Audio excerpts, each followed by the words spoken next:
Naiknya debit aliran kali yang berhulu dari kawasan air besar Kelurahan Waihoka, Desa Batu Merah terpantau Minggu pagi. Sepanjang aliran terlihat debitnya makin meninggi dan kencang. Keadaan ini dipicu tingginya intensitas hujan yang melanda wilayah Pulau Ambon sejak Sabtu malam.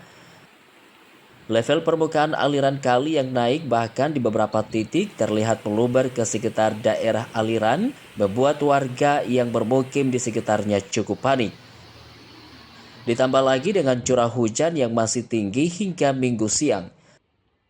Selain memicu naiknya debit aliran kali di sepanjang kali, hujan deras ini juga memicu longsor di sekitar kawasan kampus UIN AMSA Ambon.